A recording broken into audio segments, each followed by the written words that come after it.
Neat. And I'm on a trip to Melbourne. To learn how to get a vagina.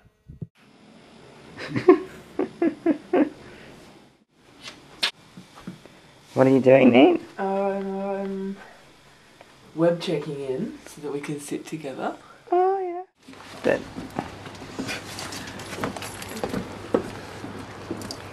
You just gotta hold it and point. Is it on? Yep.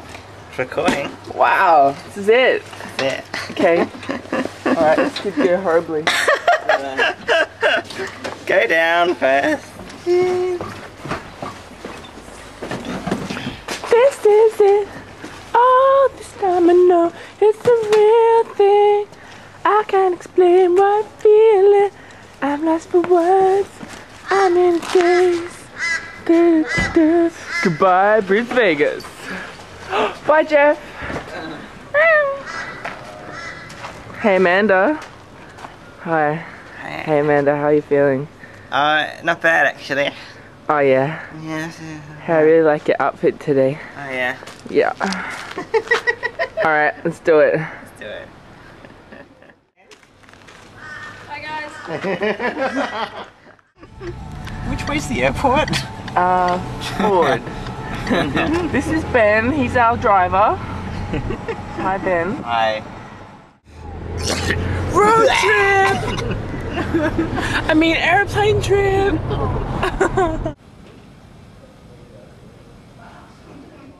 Hey Amanda, would you say this is the biggest, most exciting moment in your life?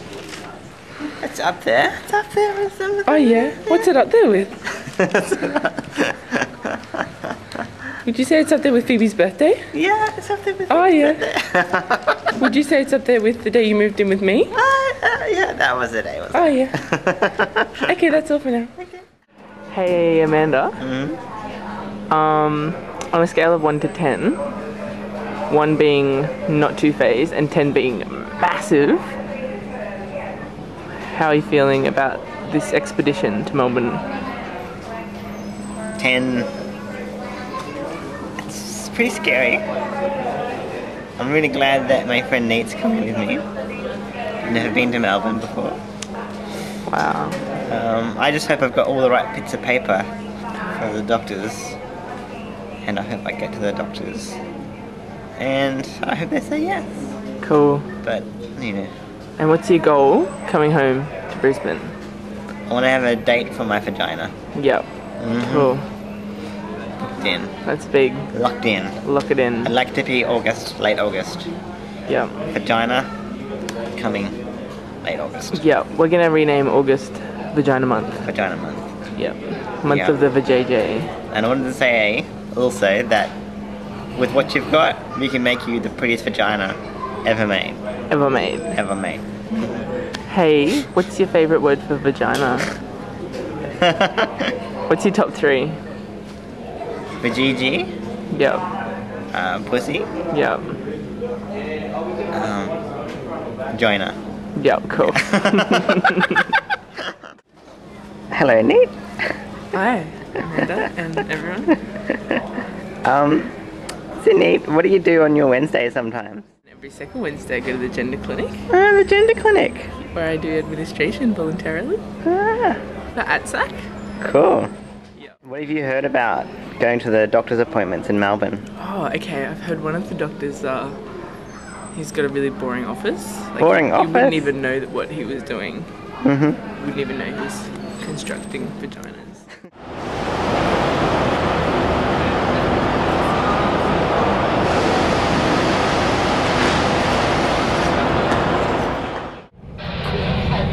We're here in Melbourne.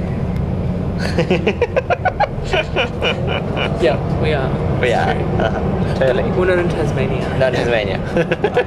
Not in Brisbane anymore. It could be in Tasmania. We could be, we don't know. don't know. We're just believing it, to be honest. Yeah. We don't know where we are. I don't know.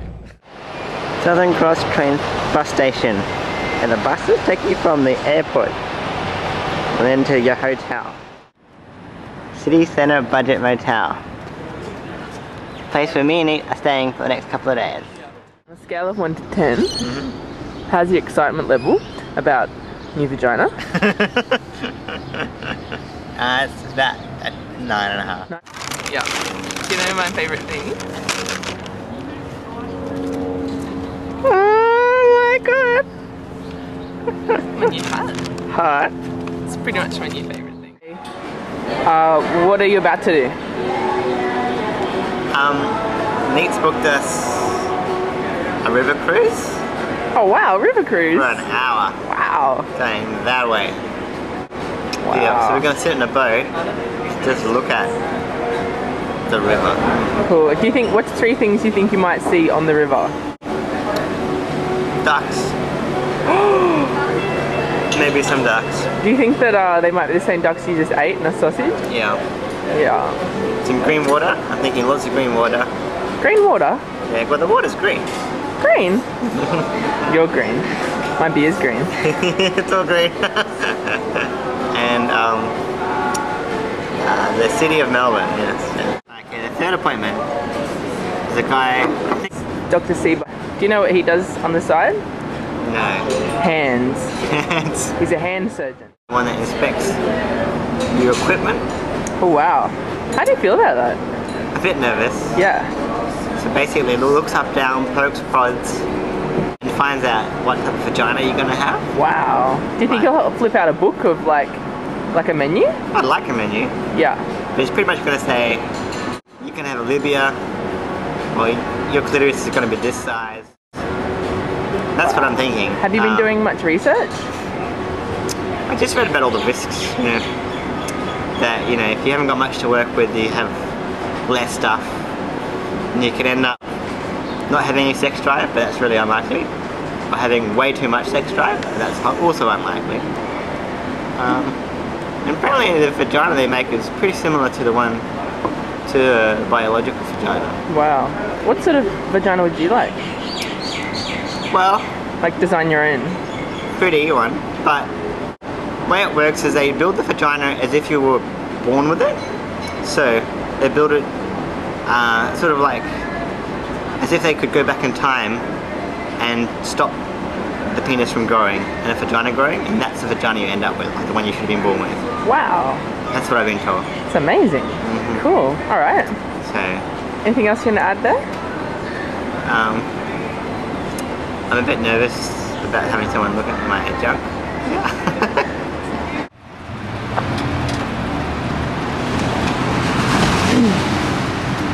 Hi. Hello, Andy. Hey, where are you? I'm at Albert Road Clinic, Oh yeah? perhaps the home of Dr. Hart. Yes. We'll So, find out. Albert Road Clinic. It could be the wrong plan. It's $11.30 in a cab from the city, taking less than 10 minutes, people. Alright, that's the hot tip. Dr. Hart's office, Suite F, floor 1. First elevator on the other side of the building. This is the building, everybody, where they do the head check, you know, the psych check, to make sure you're a genuine transgender person. Hey, we just went and checked in with the lovely receptionist who knew exactly who Amanda was. Amanda, what's your first impression? Hot receptionist. Yeah, and what about the office? Nice, but the waiting room's quite small. Two Quite seats. too The other small for us. offices had nicer waiting rooms. Yeah, but the fact that they knew who I was and were ringing as I walked in the door me to see if I found the right place, that's customer service. That means you shouldn't be nervous because they'll make sure you get there in the morning. Yeah.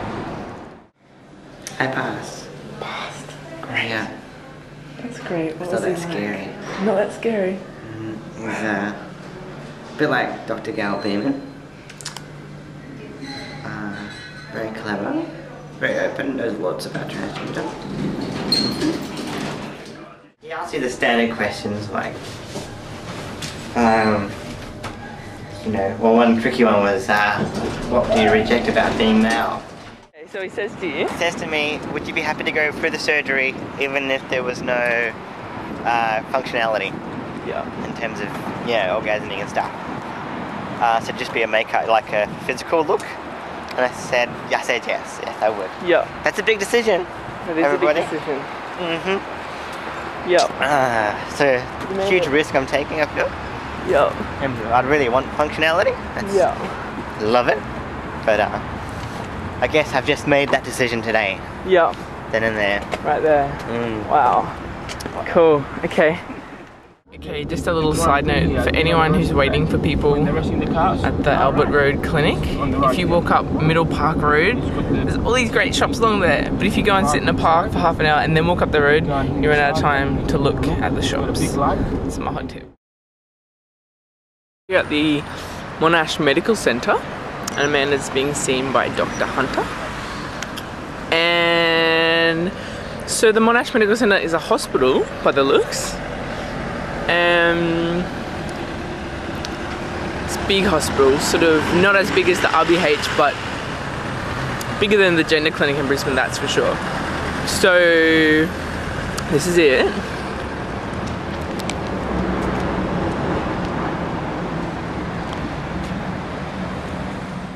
The cab ride was half an hour from the last medical appointment, which was at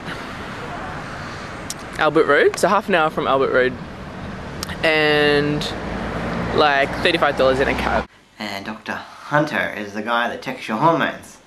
So what's in your blood and what makes you feminine or masculine. I just talked about Dr. Hunter because I saw him just then. So yes, he costs money. If you haven't got a healthcare card, it's going to cost you $180. You get about 120 of that back on Medicare. You should bring your referral with you because he probably won't have it because he didn't have mine. You should also bring the latest test of your blood results for your hormone count, and also all the details for your medication in terms of what hormones you're taking and the amounts you're taking. And it's quite common apparently for people who see Dr. Hunter to or other doctors about hormone stuff to get different takes on what hormones to take, so it almost comes down to personal choice, that one. So Dr. Hunter, he will ask you what hormones you're taking, ask you about your health history, check your pulse, lay down on the table, poke your kidneys, poke your back, make you cough a bit. It's sort of like a general health check. Welcome to the suburb of Kew, to Dr. Sieber's office. Basically I walk in and he sits me down and he runs me through all the risks and the type of surgery he performs. So there's risks like thrombosis, where you have a clot in your leg that goes straight to your heart and could kill you. Highly unlikely, never happened, but possibility.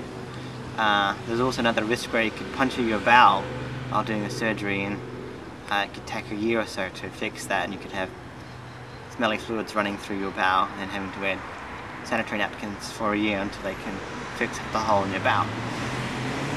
Highly unrisky. He said he's only ever punched through the bowel 4 times and he's bound to sew it up straight away, straight after the surgery. He does this process where he empties the bowel beforehand, so you can do that.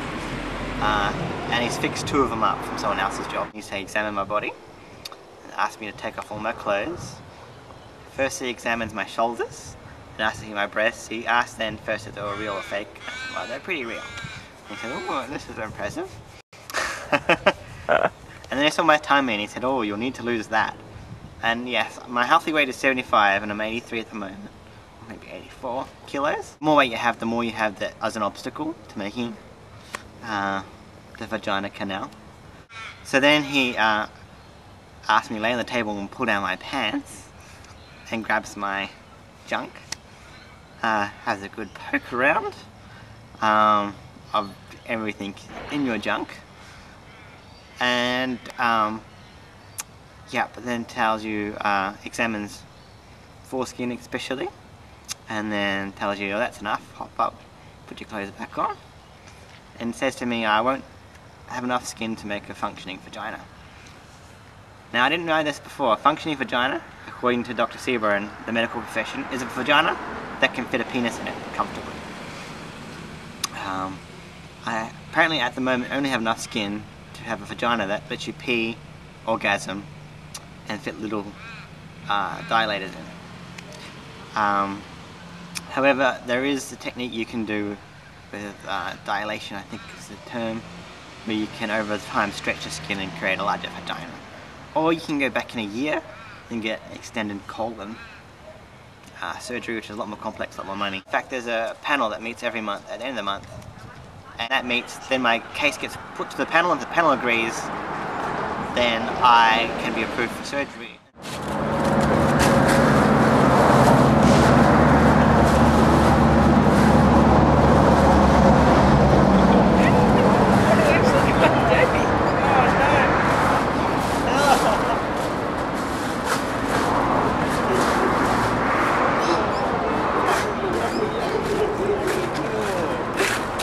I wasn't expecting that.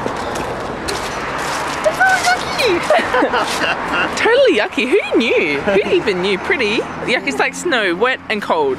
Yeah, very yucky. Yucky. Look at my hands. Yucky.